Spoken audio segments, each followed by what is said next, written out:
This episode of the Adventure Jogger is brought to you by Mailman Steve, Camille's Squatty Potty, Stacy Dunn, and John Marangiello, and the rest of our Patreon supporters. And of course, I'm talking to you, the listener.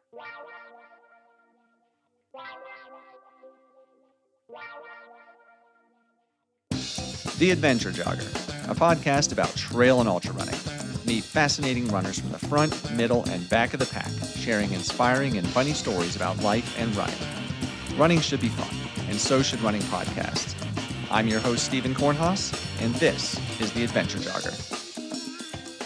Well, on today's episode of The Adventure Jogger, I have got Jennifer Russo, who's been on the podcast before. It's been, earlier in the year. I think it was January timeframe, and Mhm. has had absolutely amazing results with the backyard ultra, last runner standing kind of races. We'll certainly talk about that. But recently, she's had some great success and timed format races as well, 24-hour at the Fort Frenzy, and we'll just dive into all things running. And I'm super excited to have you on, Jennifer. Welcome to the podcast.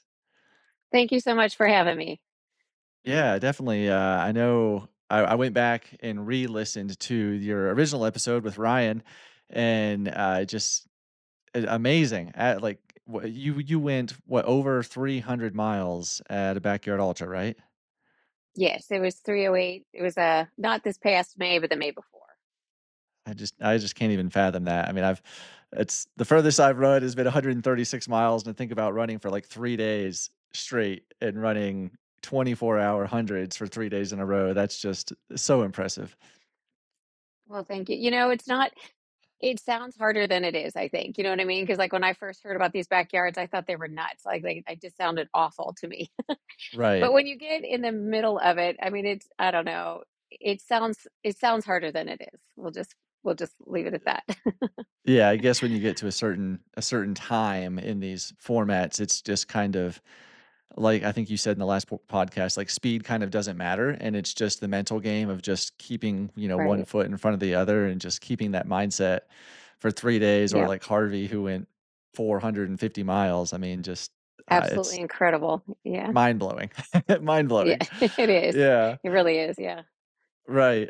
Well, I wanted to talk some more about some other races you've done this year. I was looking at your ultra sign up, since the last time you were on the podcast. Looks like you've done four, at least what's on ultra sign up. There may be more out there, but you did the long haul 100 in Florida and had a really nice result Yes. there in January. Yeah. Thank you. That was fun. I kind of jumped into there last minute. Didn't really know what to expect, but any opportunity to go to Florida in January sounds pretty good, right? Yes. Well, well, is the humidity still bad in Florida in January? No, it actually it wasn't bad. It was pretty so I was actually hoping it would be warmer because, it was absolutely freezing here in Cincinnati. It was like I forget it was probably the coldest time of the year. I think it got down to like 10 degrees or something. So I was actually hoping Oh, it'd be a wow. little warmer in Florida, but they'd had a lot of rain. But the temperatures were decent. I think it was only in the 70s maybe that day, something like that. So it Okay. was nice. It was pleasant, yeah. Yeah, good And it just temperatures felt for good to sure. me. Yeah, right, for sure.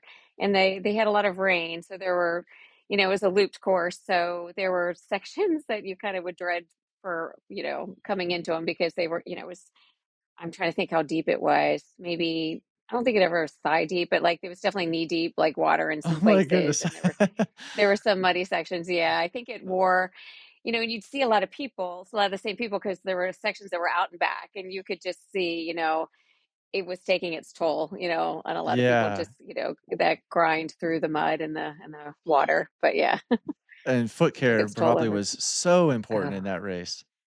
yeah, it really is. Anytime you're getting your feet wet, yeah, that is so Right. true. If you can stay on top of that, yeah, for sure. Gosh. So you said it was a loop race. So what distance is the loop? So I'm trying to remember, to be honest. It seems like that I kind of forgot about that one. It seems like so long ago. Was it 17 miles? I think it was a Okay. 17-mile loop, somewhere around And there. Yeah, then you would have done that. What is that, like 6 or 7 loops, something like that? six-ish. Yeah, something like Yeah. that. Yeah, Okay. it was like six loops. Yeah, And I'm but it assuming was since fun. it's It was a Florida, very well done race. there's probably not much elevation gain either, I imagine, since it's Florida, right? No. It was pretty flat. It was a pretty like, the terrain was pretty good, except for the muddy spots in the standing Yeah. water. It wasn't, like, super sandy, so it was pretty Oh, that's nice, good. yeah. Yeah, and Yeah, I think it was sand, this yeah, sand talk about foot care, right? That can really right? do a number. Yeah. Yeah. But it was the first time I believe they did this course for long haul, like, it was a new course for them this year, Oh, okay. from what I Interesting. understand, because I talked to a few people that had done it before, so it was in a Right. different location, but yeah. Huh, okay, interesting. And then it looks like after long haul, you had, maybe about a month or 2 kind of just training before the next race, Right. Ohio's Backyard Ultra again, which this one, it looks like, Mhm. looking at your history, you've done, what, 3 or 4 times? 4 or 5 times, actually?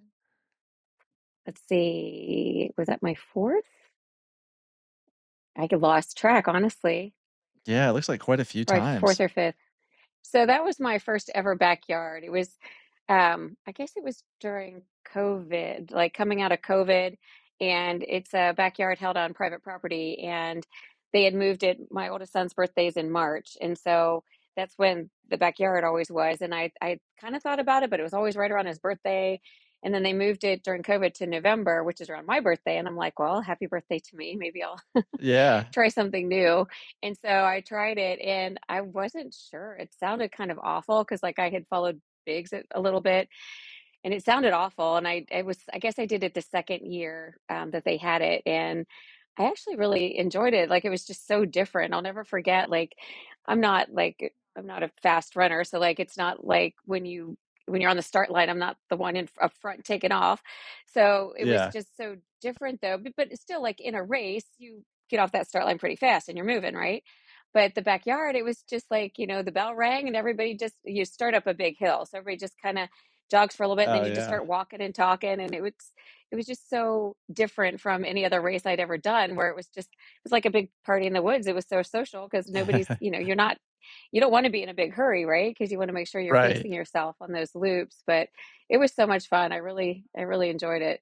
Yeah. And it looks like the previous years you had finished kinda runner up a number of times, but it looks like, this time you got the win, you 183.3 miles and first overall. Finally got that win. The elusive. Yeah.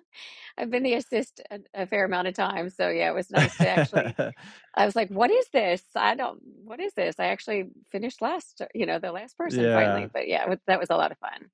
Now So who gave you the assist this year? Tyler, he is a super great guy. He's been at Ohio's Backyard 3 times, I think. That was his third time, I Oh, think. wow. Um, nice in his 20s, super nice young guy. But it's funny because I hadn't seen him all day.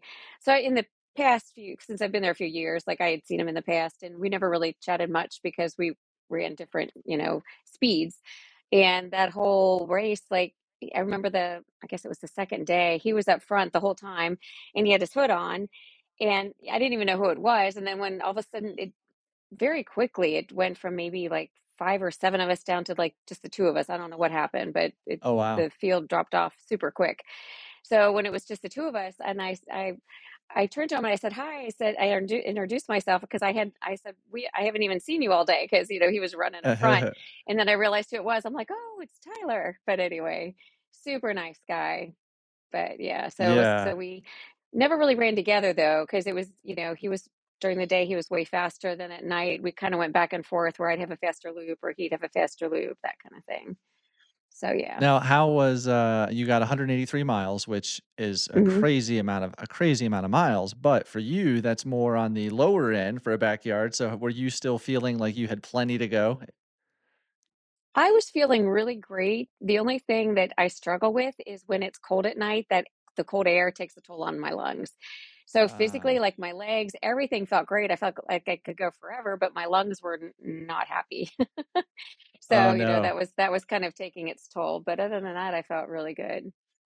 Now, how was your stomach as well? Because I know in the last podcast you mentioned having some stomach issues and trying to get that nutrition kinda dialed in. Yeah, I'll be honest, it's still a struggle for me. Really? I don't and I can't figure it out. I've tried a bunch of different things. I was working with somebody for a little bit, just trying to, and I can't, I don't know.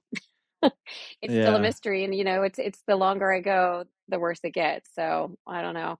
I always say if somebody could just invent, like, this perfect little pill that had all your nutrition, right? You don't even have to eat, you don't have to chew, you just Yeah. swallow a pill. You've got your electrolytes, your protein, your carbohydrates, like, that would be There you go. so many, like, not just me, but just think how many people that would help. Because Oh, I know yeah. so many people struggle with stomach issues, and that can totally, end your race or certainly make it way more difficult.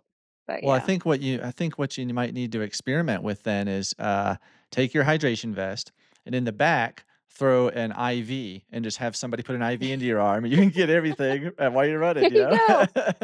I like it. All right. Just get No, it I'll have all. to think about that.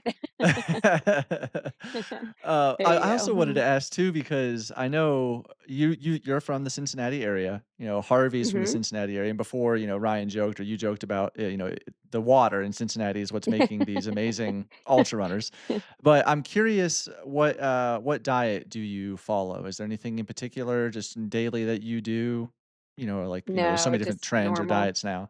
Just normal. Yeah, no, I am. It's Yeah, I mean, I eat pretty healthy, but there's not, I'm not vegan, I'm not vegetarian, I'm not keto, just kind of a normal diet. Yeah, Although I've got one of my sisters was she heard Harvey on a podcast and she said, "Jennifer," she's like, "maybe you should try being vegan, like maybe." And yeah. I'm like, "Maybe." That's why And I I was did, I curious. have, Yeah. yeah. I have kind of explored with doing some different things. I don't know that it's changed a whole lot. Honestly, we talked a little bit before we started. I've got 3 kids and they're all carnivores and trying to and I like to, I work, I've got a Right. marketing business and then I'm a race director and then I'm trying to train and I've got 3 kids and it's like, you know what? It's, I try and cook healthy meals for the kids and it's just a lot to try and, do all these other things as well. But I think there can certainly be a benefit. I know a lot of people that are vegan or vegetarian and simply, thrive. I just haven't quite taken the time to figure out if that would work for me yet or not. Yeah.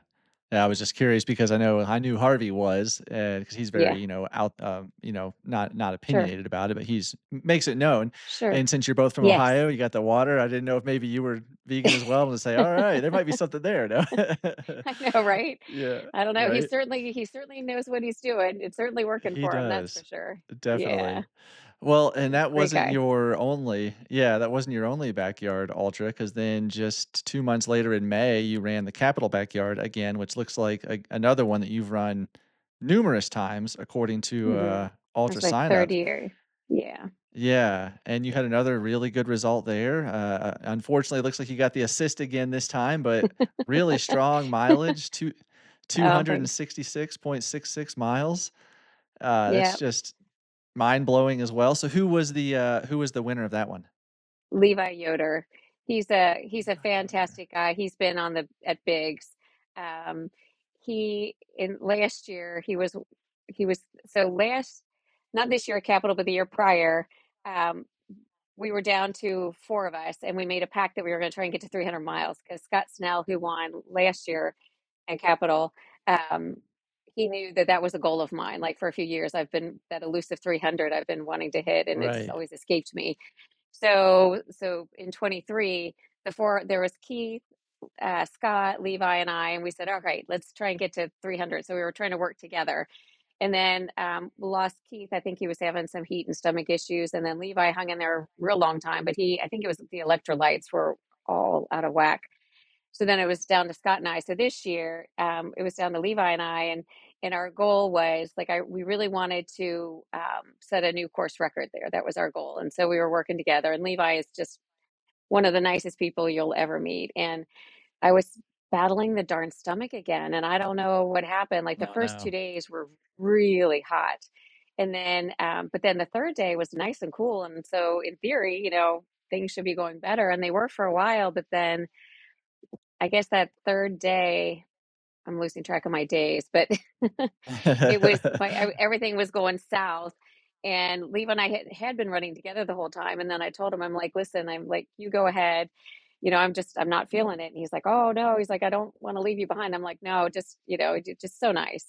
And so throughout the night, it was a struggle. And I kept telling him, I'm like, I'm trying, Levi, like, because mentally I was in. Like there are times through a backyard where mentally you kind of don't want to be there anymore, like maybe around Right. 150 miles, you're kind of like, because if you look too far ahead, knowing where you want to go, it just seems overwhelming and impossible. But, I had gotten through all of that and I was locked in, man. I was like mentally, I was so in. But everything else felt good except for my stomach, my legs, my feet, everything was holding up. And, I was coming in with just a little bit to spare. And I told him, I'm like, I'm fighting. I'm not going to give up Oh, without a no. fight. But yeah, my last probably 5 yards, I just had so many issues and I'd have to slow way down because my stomach was just a mess. And then I'd have to like try and sprint. I wasn't really sprinting. I thought I Right, was yeah. sprinting, like into the finish with like seconds to spare. And on my last yard, I heard you're coming up the road because it's at night, you're on the road, and I could hear the whistles, but I never heard the bell, but I knew it was going to be really close. And I came around the bend, saw the clock, and it was 15 seconds over. And I'm like, oh, it was Oh, sad, man. but that's okay. I mean, it's all good. Levi was able to PR. He went a little further than he did last year, and he got his silver ticket for bigs this year. So it was all great. It was great Now stuff. what's a silver ticket? So I don't know how much you know about the backyard, but to run it bigs, every other year it changes. So this year's a team year. So there'll be a team of 15 runners for the US that compete against countries from all over the world. So there's maybe 50 countries, maybe not quite that many, but these countries have a 15-person team. So Okay. on October 19th, the US team of 15 will compete against all the other countries' teams of 15. And we all start at, I think it's 7:30 on October 19th. Like, so that'll be a different time in different countries, but we all start exactly at the same Right. time and then compete. And it's scored like cross country. So the team that has the most cumulative yards wins. But to Okay. get on the team, so to get on that team, you either win a silver ticket race or you have the most yards. So, for example, there were 7, I believe, silver ticket races this year. So if you win the silver ticket, Okay. you're automatically on the team. And then if you don't have a silver ticket, then it just goes down in order by yard. So obviously, Harvey Lewis, number one, 450 yards. And then I think below him is maybe John Knoll. I forget how many yards he has. So you have to have the top 8 cumulative yards for the Okay. US to get on the team. And Gotcha. I think the lowest qualifying amount of yards was in the 60s for this year to get on the 15-person team, somewhere around there. Wow. And then on the other years, it's the world championships. Like everybody around the world comes to Bell Buckle, Tennessee, and there's 75 Okay. runners. So you get on that team by just number of yards. Like whoever has the 75, the 75 runners with the most amount of yards are the people that get invited to Bell Buckle Okay. on the And other so years. with the 15 member teams that are competing on, you said I think it was October 19th. Do they Mhm. all come to Bell Buckle and race there, or are they No, racing virtually? they're in their own city. They're on their home Okay. turf running their own course. So I think Interesting. Lass would have to speak to this, but I think that really started, I think, as a result of COVID because people couldn't travel. Right. So it started with the US would have their 15-person team. Scotland has their 15-person team, Australia has their 15-person team. But the thing that's tricky that a lot of people say isn't fair, everybody's got a different course. Yeah, You know what I absolutely. mean? And the course That's a in big Bell Buckle deal. is by far one of the hardest, I would say. In fact, talking to a lot of the international, I was at Bigs last year when it was the 75 people from Mhm. around the world, and talking to some of the other runners, they're like, this course is hard. Like it's way harder than their home course. So US definitely has a little bit of a disadvantage there. Just the course is 'Cause there's a fair it's just amount of very. elevation gain, right? There is, maybe around 400 plus per loop, but it's not Oh, even the wow. gain Okay. so much, it's the Tennessee rocks and boulders, and it's very Yes. technical. At least I think it's very Yeah. technical. But yeah, it's the combination of some gain, but I think really the bigger story is the technicality of the day course. Okay. Yeah, that So that makes whereas, sense. I mean, even yes. yeah, even if you were like, 200 miles in, I mean, even the smallest pebble probably seems like a crazy technical rock to avoid, or else you're gonna trip and fall. Yes. I could only imagine. Yeah. Last year on day 3, man, I took a few really like, I was worn down and tired, and I took a few really good falls. Oh, It's no. a tough course. Yeah, it is. And some of the other countries, they may have a flat paved course, that they're running on, so Oh, you're not wow. comparing apples to apples, but that's just part of it. But Yeah, it does make it a little tougher. definitely. So did you get a silver ticket from the I previous did. race, or so you're on the Yeah, team this year? I am. So I wasn't sure with my number of yards if I would qualify. In hindsight, I would have, but I wanted to go for a silver ticket because I've never actually won a backyard. So I'm like, Yeah. let's see if I can finally win one. So anyway, I got my silver Yeah. ticket at Ohio this year. So yeah, so I'm Okay. on the team. And then what about bigs? Now I think you did qualify for bigs this year as well, right? For the individual That championship? that's what we're talking about, the bigs Oh, team. well, not the team, but Oh, I'm the sorry. individual, the one where the 75 Oh, so runners the come, world. So the that will world. be in 2025. Oh, okay. So Oh, every other all right. year. So this year's a team year. 24 is a team year. So in 2 months, our US, our 15-person US team will compete. Right, okay. Oh, okay. And then I at thought they did both the 25, same year, but okay. no, it alternates. I know it's a bit, it's there's a lot to it. If you don't really, if you're not Right, like deep yeah, in it, it takes a little bit of explaining. So yeah, it's every other year. So then yeah, 2025, the results do count for 2 years. So who knows if I'll qualify for 25? That's not a silver ticket event. That's cumulative yards. And just okay. as the backyards are growing and people are setting these crazy, putting up these crazy numbers, it's going to get harder and Right. harder to get back to big. So I don't know. Yeah. This might be it for me. I don't know. We'll see. Well, I'm sure you will continue to do well just based off your previous outings. My goodness, Well, yeah, I'm I'll sure keep trying. you'll do well. Well, Well, thank if you ever you. want I'll try. a really fun, last runner standing race, one that, would be more of a training run for you, I imagine, is this one right here, the shirt I'm wearing, the LC Enduro. It's Oh, in Georgia. Have you ever nice. heard of that or Okay. done that one? No, no. So Tell me it's a about it. little different format. It's 2.5 miles and it's Okay. every 40 minutes. So you have 40 minutes to do the Okay. loop. But this Okay. course is right at almost 500 feet of elevation gain per loop per two Okay. and a half miles. Okay. So it's pretty stout. Okay. Yeah. They've never had a runner go over 100 miles. It's never gone that far. I think the farthest it's gone has Wow. been, I want to say like 84-ish miles, somewhere around there. Okay. So yeah, it'd be a good one. It's usually in Yeah. the end of February. And so yeah, if you Okay. ever want a winter I'll have to time, check it out. spring, That looks check it fun. out. Yeah. It's put on by great people too. So fun, just Nice. an awesome environment. Yeah, definitely check it That's out. cool. Yeah, it is fun. Like some of these other ones, like in Tennessee, I guess they've got the Mid-State Mile. Yep. Yep. And then there was one in Georgia where I forget the number of steps that you had to Oh, climb, that's the but one there at was a ten Amicalola thousand Falls dollar State purse. Park. Yes. Yes. And that Yeah, one you should looked go do that one. brutal. Oof. Yeah. Yeah, I Well, they don't moved it know. this year. I want to say it's in December this year instead of Is it? January. But yeah, Yeah. there's a 10,000 purse from what I've heard every year. Well, I It's know just Chris amazing. Roberts, who's an amazing runner. He was on the US Right. 24-hour team. He's been at Bigs. Like I know he was one of the final three there. But yeah, that looked pretty brutal. I don't know. That might be a bit much for me. Yes. Yeah. I got to But meet yeah, it is. Go ahead. No, I was saying I met Chris briefly at Frozen Yeah. Head. I was on a training run and saw him out there training, and yeah, super Yeah. nice guy. He's a hoot. I love him. He's Mr. Sarcastic, but he's a lot of fun. Yeah, Right. he's a lot of fun. Yeah. Yeah.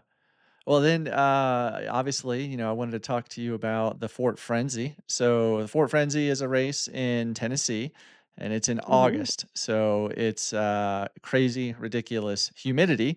And up until this year, they've never had a female get 100 miles in 24 hours.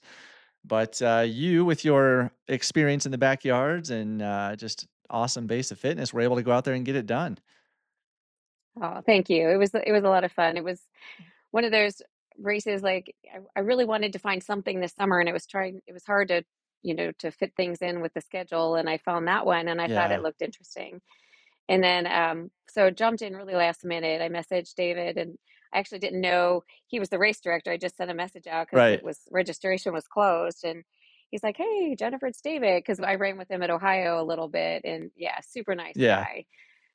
So decided to kind of jump in there. And I had looked at some of the numbers before I went. And I knew it would be, a challenge because I saw what Chris did last year, setting the course record, and Right. his resume is absolutely incredible. I mean, he's a such a great runner, so I knew it would be a tough course. But anyway, it was a lot of fun. The race directors were absolutely amazing. They were so helpful because I showed up just kind of last minute by myself, and they were so great because, just every little minute that you're in the aid station filling your bottles and trying to get food, it's just time consuming. But they were super helpful.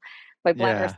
thing kept getting stuck, and Matthew was there helping me. Like, but anyway, they were almost like it was almost like I had a crew there because they were just so wonderful and Yeah. helpful. But I yeah, it had the was a same great race, and experience. Yeah. yeah, what a great, just everybody was just incredible, and all the Yeah, they other are runners super were nice. super nice. Yeah, it was Yeah, just and it was a really neat atmosphere. it's a deceiving course too because you look at it on paper and you think, "Oh, this shouldn't be too difficult." But then, there is a decent amount of elevation per lap as well, and there Hmm. are some technical parts, and it's Yeah. just there's a little bit that's exposed in the day that the heat just gets to you, and then you got that humidity. Right. It's brutal. So, I mean, Yeah. going 100 miles in 24 hours there is incredibly impressive. Like that's really Oh, well, thank that's you. yeah, very impressive in my book. And I imagine so if you did 100, what was your elevation gain that you had? I'm trying to think because I had like 7,000, a little over 7,000 in the 12 hour. And so you had to have been Yeah. close to I don't 16, rem 17. Probably somewhere around there. I don't remember the stats exactly, but it was probably about that. And I'm curious too, like how the course, because this year was slightly different, the course was I heard because that. of Yeah.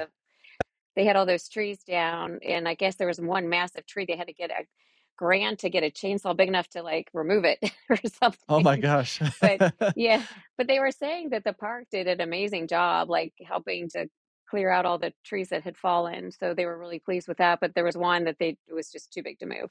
So they Oh rerouted wow. us up like a power line climb. So I'm curious, Uh, like how this year's course compared to the course in the past. You know what I mean? Like Yeah. if it was, I mean, definitely more exposed from what I hear, but I don't, it's so anyway, I don't know how the two compare, Yeah. but yeah, it was a good course, a little bit of climbing. Um, the flats and the downs. I don't know. I need to work on my technical game. Like I wasn't as confident on some of that as I would have liked to have been, Yeah. but it was a really nice course and really pretty around the lake, and yeah, It it was is really very nice. pretty, yeah, and David Hmm. and Mike and all those guys were I had the same experience as you where I was there by myself when I ran it a couple years ago, and David was, filling my bottles for me and Yeah. just basically being a crew, so it's a amazing team that puts on that race, and they're just great guys. And a side note, in the middle of the night, so like my stomach's a wreck, I can't eat anything, but eggs sometimes sit well. Just they're, Interesting. pretty bland. And so at one point I asked, I said, "Do you guys," because they had everything, right? And I said, "Do you have any eggs by any chance?" And they're like, "Well, I don't know, but we'll check." And I said, "No big deal. Like just if you happen to have any." So I come back around and Micah had gone out to three different gas stations to find eggs and made me eggs. And I'm like, "Are you kidding me?" I'm like, Wow. they, I know. I was like, that was totally not necessary. Like, I felt like such a prima donna. They're making me eggs in the middle of the night, but no, they were just incredible. I couldn't believe that they actually went out of their way to do that. That was very nice. But Right. yeah, Well, did yeah, the eggs help? Did they help your stomach? I think so. Yeah, I think Yeah? so. Did your stomach I was, turn, at what point in this race did it start to go south? oh, it was probably going into the evening that evening. I think part of that too is just the heat and the humidity throughout the day. Like even though Yeah. you don't really feel the toll at first. I think just that over time, it just kind of turns south a little. And I don't know, I don't know what causes it, but just at some point it just goes. I just Yeah, wish I didn't have yeah. to eat because you don't feel like eating, but if you don't eat, Oh, I know. you're not gonna go very far. No. Yeah. So how many miles did you was it 100 exactly is what you got, or what did you get there? 105. 100 105? and Oh, a hu wow. 105 and change. Oh, wow. Now what was, you mentioned Chris's run last year. What was his mileage? 109. Okay, and that was a little bit different course Okay. too, like you said. So, but here's the thing, too. He did 109, but he also stopped like a couple hours early. He didn't run the full Oh, time. oh my gosh. Wow. Because I saw the record and I saw how fast he is, and I'm like, holy cow. And then they're saying he stopped a couple hours early, and I'm like, okay. So, and I saw him at the finish. He handed me my buckle, which was really neat. I guess he just kind of showed up toward the Nice. end. But I was joking, thinking, okay, so he stopped short so that then the next year he could come and beat his own course record and get the cash prize, right? No, Oh, there's a cash that's prize. not what I he was didn't know doing. that. There would have been, yeah, if you could break the course record, there was a cash prize. Oh, wow. Well, now since Yeah.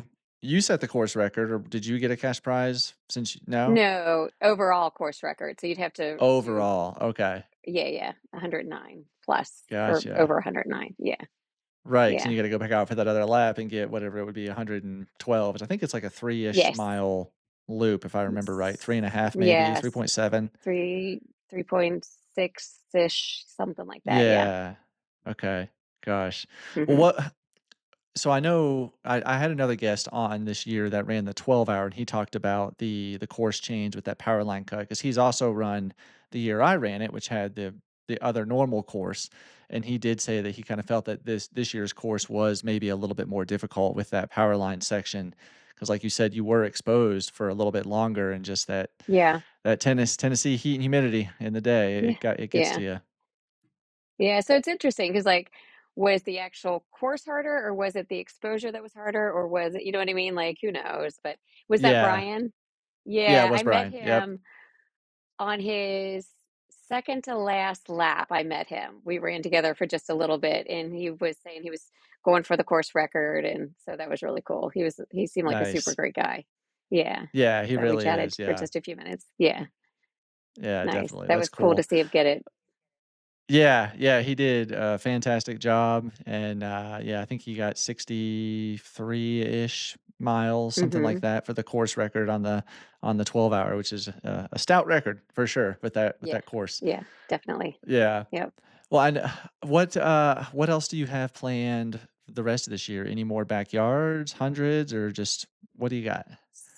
So I don't exactly know. I've got bigs coming up in October. So Right? I've got 7 weeks. I keep having these dreams. So like after Capital, I took a little time off, and then Fort Frenzy was 3 weeks ago, and in between there, we hosted last weekend, not this past weekend, but the August 24th, we hosted a race, and it was the Okay. first time we added the 100-mile distance to it. So it's a big deal. Like Oh, it was a big deal, lots of work, yeah. super What race was rewarding, but this? the East Fork. So it's the Okay. East Fork 15 miler, 50K, 100K, 100 miler. So Wow. East Fork State Park has a 33.7 mile loop around the lake. Oh, So nice. last year was the first time, yeah, it's beautiful. So the first time we did the race was last year, and we had just the 50K and the 100K. But we've always, like, my friend and I, when we started race directing, we wanted to bring, like, our goal, this has been 5 years, but we wanted to bring a 100-mile race to Southwest Ohio. And so, anyway, we started off with just the 50K and the 100K. This year, we added the 100-mile distance and a 15-mile distance. And Wow. it's so 3 miles, 3 loops around the lake gets you to the 100. And it's so much work, but it was so rewarding because we've got 33 miles of trails to clear and mark, and Right. it was a lot. So super Absolutely, time that's a lot of consuming. work. Yeah, yeah, but it's a lot of Yeah. fun. But my training in the meantime is kind of gone, and all of a sudden now I'm kind of in a little bit of I've hit a little bit of a panic mode, going, oh my gosh, like Biggs is October 19th, and what have I been doing? I better Yeah. I better get some good training in because I'm running out of time. Well, lots So of I've good got time bigs in on feet, October. clearing those trails, lots of time on That is feet and true. That's true, but I'm, like, cardiovascularly and, I don't Yeah. know, I feel like I've been slacking a little, so I better get to work. So I've Well, got that bigs East in Fork October. 100 is it a pretty technical course around the lake, I imagine, lots of routes? It's one of these courses that, like you were saying, like Fort Frenzy, like, on paper, it doesn't look hard, and one of our runners put it perfectly. He said the course nickel and dimes you to death. Like, it's Oh gosh. just there's not a ton of elevation, so there's maybe 3,000 per loop, so the 100 gives you around just under like, around 10,000. So it's Okay. not super hilly, Yeah. but the first part of it, you're up there's a lot of rollers, and it's pretty rooty and kinda technical, but then there are some sections where the trails get pretty mucky, so I take people off on, like, a bike path or park roads for a little bit, so you do get, like, a little bit of a break by running Yeah. some road sections. Um, there are tons of creek crossings too that are significant. One's almost waist deep, and the other one's probably knee deep. Oh, We put wow. ropes across them. So Nice. it's a really fun loop though, because you start out with these technical trails, and then you get a little bit of road in there. You get the deep creeks. You go through some kind of piney areas, and then you're also on some buffed out like mountain bike trails. So it's a really neat, Nice. diverse course, but it's tough. And we had a Yeah. lot of people out there doing their first 100 miles, and I was a little worried because we have a 40-hour cutoff because we firmly believe that we want to see people finish. We want to see them hit their Right. goals. So we try and make it as attainable as possible, like with that 40-hour cutoff. And I think that cutoff was appropriate. Like we only had one person time out and just barely. A Oh. lot of people or a fair amount of people dropped down throughout the race. Like if they were running the 100 mile, they ended up to take an unofficial 100K finish because Okay. it's a tough course. But So how many a, we had a bunch of like like brand new 100 milers like finish like down to the wire, man. The golden hour was Wow. pretty special. That's Just the awesome. grit. So I kept saying, I said it's doable. Like they can get it done in 40 hours. You just have to mentally, just grind it out and have the grit to just keep going. So Yeah. anyway, How many it was people really did you neat. have finish the 100? 30, I want to say. I should know this number off 30. the top of my Okay, head, but nice. yeah.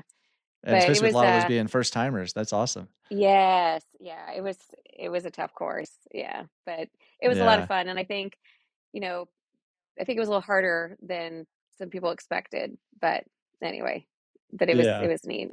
It's so fun being on the other side, and trying to, do what we can to help get them to the finish. Yes. And we have the best volunteers. Like we had aid station captain volunteers, and wow, we couldn't do it without them. They just were fantastic. A lot of really experienced ultra runners at the aid stations that really, like we heard from numerous runners, how that's what got them to the finish, or gave Nice. them the courage and the tools to keep going. So So if yeah, it's a 33-ish mile loop, how many aid stations did you have on the course? we had 5 full aid stations and then 2 water drops. It's pretty it's because it goes around this big lake. Sections of it are not, I mean, they're cell service, but it's kind of remote. So Mhm. when you start the first relay station, we really couldn't put one until like 7.5 miles. So we had a water Okay. drop in the between because it's August in Cincinnati. It's hot, it's humid. Yes. So we had a water drop at 3 miles, and then the first full aid station was like 7.3 miles. Then another one at 13. Next one was at 20, and then 25 was right after the big waist deep creek crossing, and then Oh. another water drop, and then the finish. So yeah, so 5 full aid Nice. stations. Yeah, it But sounds yeah, nicely cooking up all supported. You're kinds of not good. going Yes, long distances at all to in between. That right. sounds good. Perfect for a 7 was first the 100. biggest. Yes, 7 was like the furthest you went, but there was water in between. So yeah, Yeah, that's nice. And then so you said then you've got bigs only what'd you say 7 weeks away, I think? 6 weeks away now, something less like that. probably? Yeah. Oof. Gosh, I know it's coming Yeah. up quick. I got to get to work. Right. Well, that brings up a good question. What, you said you feel like your training's not been maybe it's not been where you want it to be because of, race directing and other life commitments. Right. How do you train leading up to bigs? I mean, what kind of volume are you putting in? I know previously you mentioned doing, specific backyard style training where you might get up really early and run at 2 in the morning and then try to take a quick 5-minute nap and go run some more and things like that. Mhm. But what kind of volume are you trying to run when you're, training for something like this? I'll be honest, I'm all over the board because life happens, right? It's like I wish Yes. I so many people have these really great solid discipline plans and I kind of wing it, really just depending on, life. But Right. I do like to like last I was looking back at what I was doing last year and I'm like, "Ooh, I'm a little behind." But I love to there's a great state park that's like an hour and a half from here. It's called Shawnee State Park and it's a lot of hills, like a lot of climbing. And there's this fantastic 38-mile loop that I love to do out there. Oh, nice. So last year I was doing a little bit more of that. So what I love to do if I can get some good solid weeks is like to do a loop around there. And I've got a great friend who's, a little crazy. So we'll meet at, midnight or 3 in the morning or whatever and like, run throughout the night out there. Sometimes we meet like Oh, at 5 cool. PM and we'll run, till like 2 or 3 in the morning or whatever, just trying to squeeze in a run with work and, other obligations. I Right. help coach cross country too. So like I don't like to miss Oh, practice. So wow. like just trying to figure out like all these little pieces, right? Trying to get it all in. Right. Um so, I would love to do that and then like follow it up the next day with like another long run. That's like my ideal week, but it doesn't happen very often. Like I would try to every other week do something like that. But I would say I'm probably more of a low mileage runner. Like I'd like to try and get some 70-mile weeks in, when I can, especially before bigs, because it is potentially such a long race. Yeah. Love to get a few 100-mile weeks in when I can, but it's just really tough to squeeze that in. So I'm kind of all over the And what board. I still Yeah. think the core for most all, ultra runners is that those back-to-back long runs, right? But what those Mhm. look like varies so much depending on, what's happening in life. Right. So And yeah. it's crazy to think of, 60, 70-mile weeks or even 100-mile weeks when you're a mother of 3 children, you're a race director, you work full time as in marketing, you said, and then also a cross country coach, and I'm sure there's other, Yeah. sporting events or things you have to go to for kids and just Right. all this things that take Right. time away from Yeah. training. I mean, how do you find balance at all to get in training? I mean, is there any tips you can give other, parents out there with kids or maybe they're working 2 jobs and getting Right. trying to get training in? How do you do it? It's tough, right? And we all struggle. And I know, I'm nothing special. Everybody has, all their commitments. But I think one of the biggest things is just trying to get creative with it. Like, maybe getting up at, like 2, 3, 4 in the morning, right? Just to get part of a run in. And then maybe you have to then Yeah. go to work and finish it up in the evening. Or, like I was saying, the runs that I like to do out at Shawnee, we'll meet at 5 o'clock after work sometimes and run till the middle of the night, go home, get a shower and a short nap and, go again. But man, it does get tough too. The older you get, the sleep deprivation Yeah. is a little harder to handle. I'm starting to feel that a little bit more. I'm like, ooh, I need a nap. Yeah. But yeah, I just I saw a think really really the funny biggest meme. I saw a really funny meme that I think fits perfectly, because I'm getting older as well. I'm in my 40s now, and it said the best way to recover from a long run is to be 20 years old. I like it. Yeah, Yep. Funny how that is. Yeah. I know. Yeah, definitely gets harder, but I don't know. You know what? We're still out there fighting the good fight, right? That's right, that's right. And Mhm. so, yeah, you gotta be creative. You're out there at 2 in the morning, sometimes running after work, and, Right. do you have a significant other, partner, Yeah, I'm married. spouse? So, Yeah. is your partner, are they, supportive of all this running, I assume, since you do so much of it? Yeah, Or because I know that's a big absolutely. Like conflict for a lot of couples as well.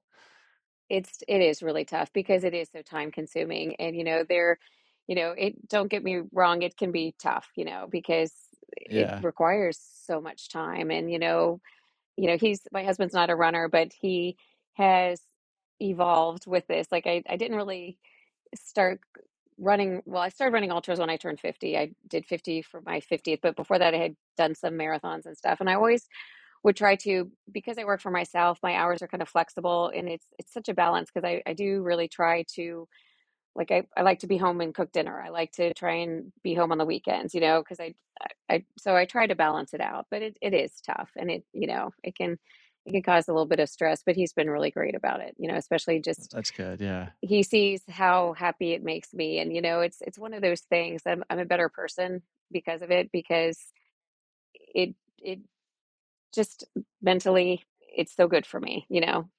Yeah. So Yeah, you gotta have that mental, whatever it is. If it's, for you and me, it's running, and some people right, it might be, fishing or cycling right, or exactly, just, right, reading a book, just have whatever it is that you right, enjoy that gets your mind in a good place and helps your mental health is so important. exactly. And to have a partner that supports those, Yep, hobbies, because it's what it is. We're not getting paid for this right. stuff. No, I Yeah, it's know, and at times it feels very selfish because I'm doing it for me, but you know what? If I'm not happy, you're not going to be happy. So let's yeah. make me happy. No, I'm just kidding. Yep, that's No, but we seriously, we used do to have to have do things that are good for ourselves, and in turn, yeah, it helps us be a better person and a better mother and a better, spouse and all those things.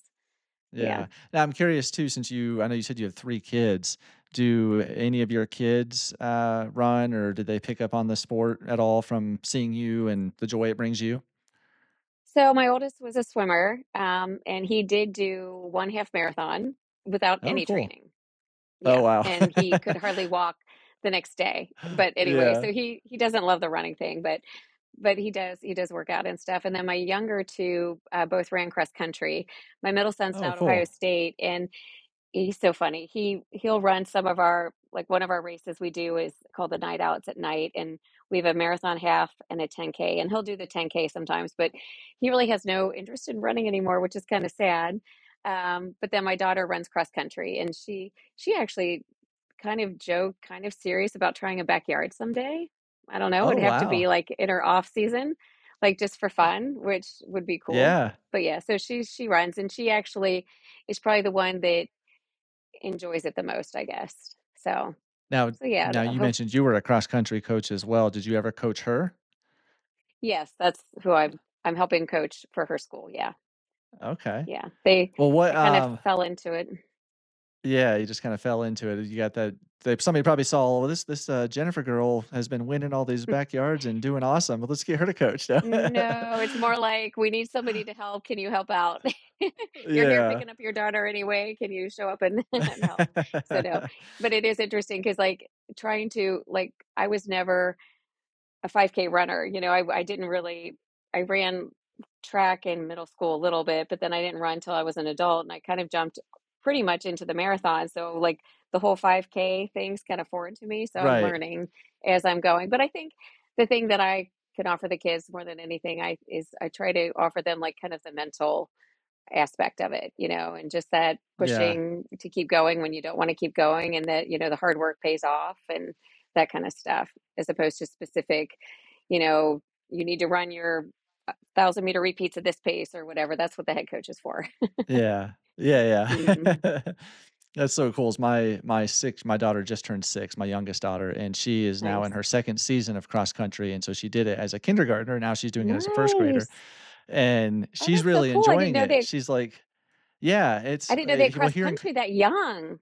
here in Colorado, there are so many different clubs, and so Oh, last that's year or cool. last season, it was all on a track, but they called it cross country. But this year is like Okay. true cross country where they're running, through a Nice. field, and it's her today is actually her first meet. She's got a 600-meter meet as a Oh, first grader, but oh, that's so exciting. it's cool. Yeah, it's exciting because she's the only one of our kids that has really shown an interest in wanting to run, and Okay. she asked me a question this morning, actually. I was sitting having my coffee, and before school, she comes up to me and she says, "Dad," she says, how do you get faster at running?"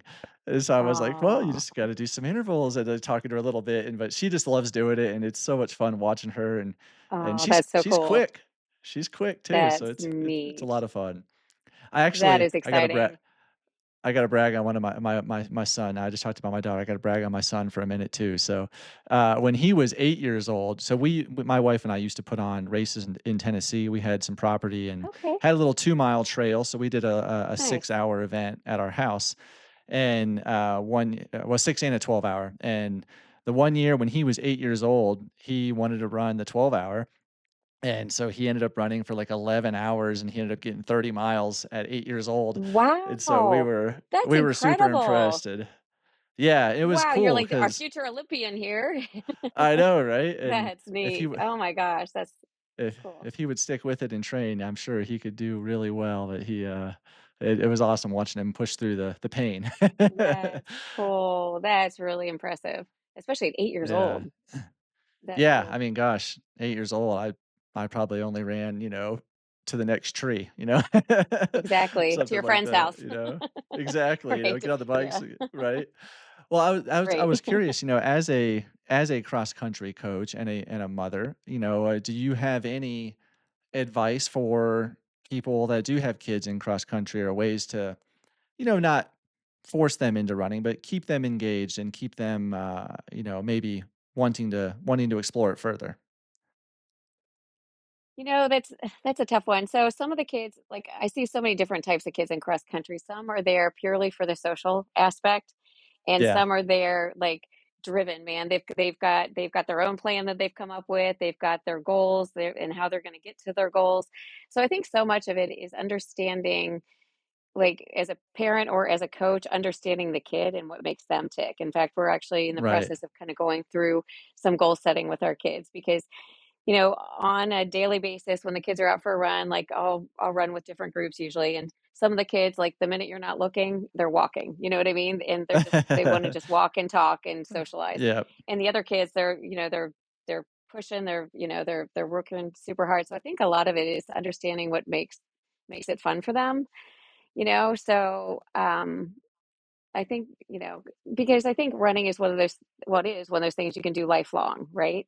right. So you have to be careful not to make it, I mean, it is work, but you have to be careful to not make it a chore or something that they hate Yeah, to try to keep it fun. So, and one of the things yeah. we'll do sometimes too is we'll break it up. Like we'll have a game day, and it's amazing how hard and how much running they'll get in when we just play a game. You know what I mean?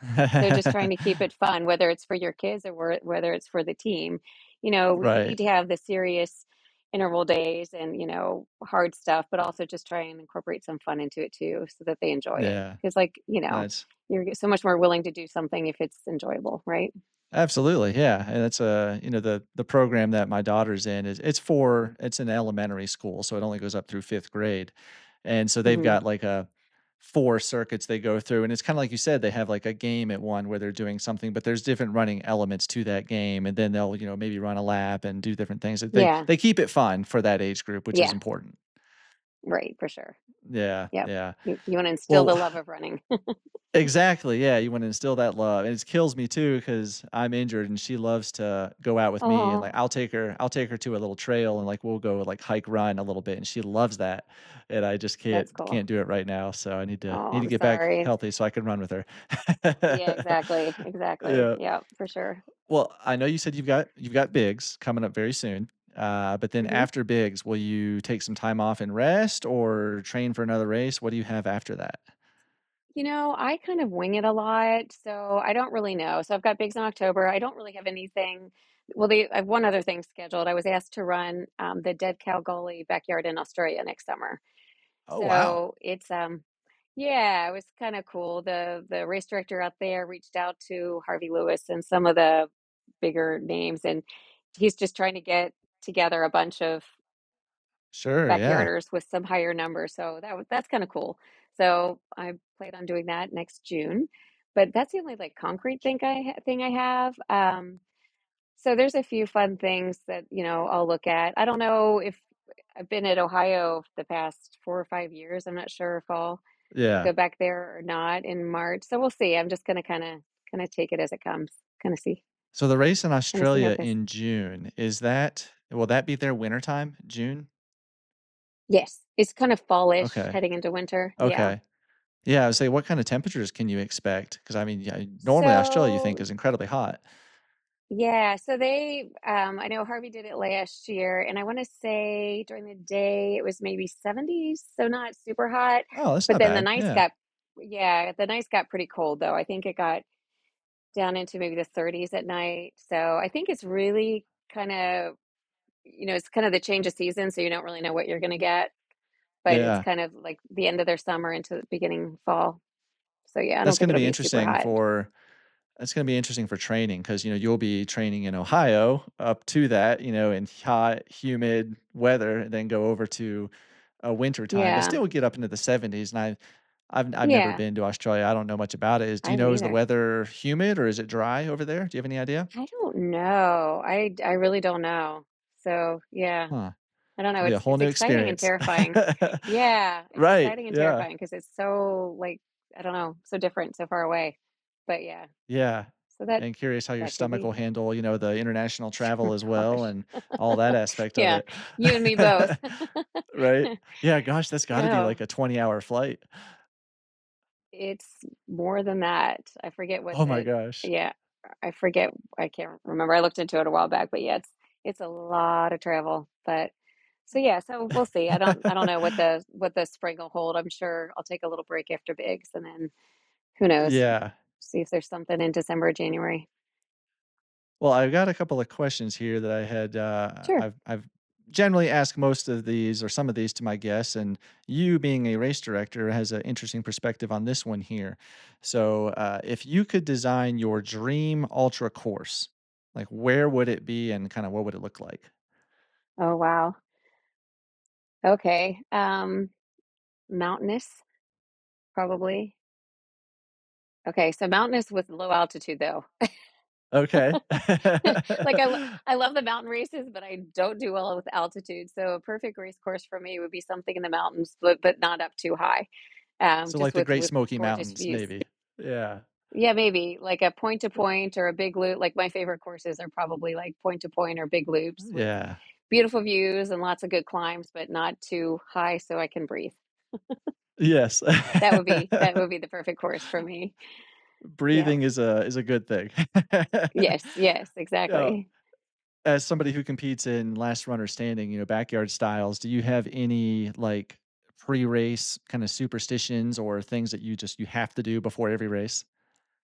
No, no, I really don't. No, just having a plan in place, I think is the most important, just to try and have some sort of a plan as far as, like, Yeah. nutrition, although half the time it goes out the window. But no, there's really nothing specific. I do always worry about trying to, like it seems like before any race, you're always sleep deprived because there's so much that has to be done before you even get Right. there. So I do like, that is something that's always on my mind whether or not I accomplish it, but, like, I always wanna bank sleep, but it doesn't usually happen, but No. that's a goal. Yeah, definitely, definitely. Well, since you've run some races now where you've gone multiple day, into the 3rd day, the 4th day, what's the most bizarre thing you've seen or experienced in a race? I'm sure there's probably been some crazy hallucinations. You know, so when I did Bigfoot, I had never hallucinated before, and I wanna say, like, on the first day I started but they like, some people have really fun hallucinations and really Mhm. bizarre hallucinations. Mine were just kinda like a rock would look like a car, but I could see all the detail, and like I think on the third day there were some people around me, and I was trying to entertain them with what I was seeing because like a motorcycle jacket hanging in a tree, like it was just Oh, wow. like bizarre, like but to me it looks so real. And then I do remember during that race too, at one point I thought, you're so sleep deprived and you're kind of running while you're kind of in almost like a sleep state. And I remember like almost like dreaming that I was done with the race, but I was out there clearing the trail. But thank, but I keep thinking, oh my gosh, thank goodness I didn't like act on it and start like pulling up flags or something like while Right, I was out right. there. But yeah, but it was bizarre because like in my mind, I was like, I was already done. Race was over and I was picking up flags. But anyway, so just some little bizarre things. I don't have any really good. I know some people have some really good hallucination stories, but mine aren't Yeah. quite that No, exciting. that's pretty funny, though. That's pretty funny. You got runners behind you coming up like, "The course is not marked, what happened?" No. That's just What's she Jennifer, doing? She's she's trying to sleep deprived. sabotage. Yeah. Yeah, Oh gosh, yeah. yeah. Well, since you are kind of the, one of the undisputed queens of backyard ultras, we gotta ask if anyone out there looking to get into a backyard ultra for their first time, like, what's one piece of advice that you would give them? Just go for it. Like, I remember I was terrified of it. I thought I'd hate it, but you never know until you try it. And there's so many, you know, yes, I've had some success, but there's so many other runners, like strong women runners that could just do Right. amazing things in a backyard if they just give it a try. You know what I mean? I'm older and I'm slower and I'm like if I could do it, there's all these super talented women out there that could just totally crush it. And I'm really excited on a side note, we've got Meg Eckert on the female another female on the team this year. Last time I Oh, was the only woman. So now we've got two of us and nice. she's kind of newer to the ultra world, but she's just absolutely crushing it. So anyway, like there are so many women out there that could do it if they weren't, and not just women, men too, that could do it if they just weren't, if they just give it a try. I mean, it sounds awful. I thought it sounded awful, but it's not as hard as it seems. So Yeah. just, I guess, just take that jump, leap of faith, give it a Yeah, try. definitely. And then really the whole thing with it is to like, sure, physically, it takes its toll and it's tough, but it's really so much more mental than anything. And I think anybody Yeah. that runs these would tell you that, so much of it is just keeping your mind right, the mental Yeah. the mental focus. Yeah. Yeah, that's something that's probably I mean, sure, you can read books on mental preparation and strategy and all this stuff, but I mean, I've run, one backyard race. I've run some longer races, 48 hours as well. And I think that, like, the mental side kind of comes just with experience. It Maybe, does. it's kind Mhm. of hard to train that without having that It is. experience. So much so, yeah. When I think too, Yeah. like, when you're in the middle of a really tough race and you think like, I remember when I did Bigfoot, I that first day, I kind of freaked out. I'm like, "This is so hard. Like, I don't know how I'm gonna do this for 3 days." Like, it just was overwhelming, and then you just put your head down and grind through it, and it was beautiful, it was fun, it was so tough, but, like, just like, when you get in another tough situation, you look back and you think, "Okay, it was hard, but it was very doable, and it doesn't always get harder." You know what I mean? So you're so right, like, Right. you don't know what you're capable of until you go through Right. it sometimes, and just like with our cross country runners, like, I like running through cramps, like, just trying to teach them or have them experience that, "Oh my gosh, I've got to be a cramp, but I can keep running. I'm not going to die. It's fine." And it gets Yeah. easier, like just all of that, just learning. And I saw that a lot too with like East Fork and some of the first, people doing their first hundreds. It's like you have to realize that you're capable of so much more than you think. You know what I mean? And it Yes. doesn't always, it's not going to always get worse. It can get better again and easier, as Yeah, counterintuitive as that sounds. yeah, and that's beautiful. I think that's one of the main things I love about ultra running. It just as a whole is that it really does prove to yourself that you are Hmm. capable of more than you think. Like you have Right. this goal, whether it's a half marathon for some people or a 50K or 100 miles or 300 miles, that you feel is just impossible and unattainable, but then you get there. And like you break that Hmm. barrier that you once thought was impossible, then that barrier shifts just a Right. little bit and goes a little bit further. And it's beautiful. I love that. It is. It is. Yeah, it is. It's quite exciting. Yeah. Well, Jennifer, this has been a lot of fun. I've enjoyed hearing a lot of your experience and your stories of these backyard races and Fort Frenzy, and I really look forward to following Bigs this year, the championship, the teams, and seeing all the Americans go out there. But you in particular, but all the Americans go out there and absolutely have an amazing race, and hopefully put a hurting on the other countries. I hope so. We won 2 years ago, but man, these countries are stepping it up, so it's gonna be tougher this year for sure. So, yeah. Who well, but before we go, who do you think is, the which country do you anticipate being the Ooh. biggest competition? Oh, I don't know. I haven't really been studying them, to be honest. I couldn't say. I don't know. I'd say probably whatever country Ihor is running on. Isn't he, Yeah, oh Ukraine? my gosh, he's crazy. Yeah. Yeah, Yeah, he's that'll be got a lot of fun. talent. Yeah, Yeah. it'll be fun to Yep. watch. So, It will anyway, be. Yeah. I wish you the best of luck, the USA team the best of luck, and I look forward to following your Thank you. adventures going forward as well, and just thank you so much for coming on. It's been fun. Oh, great. Thank you so much. I really enjoyed it.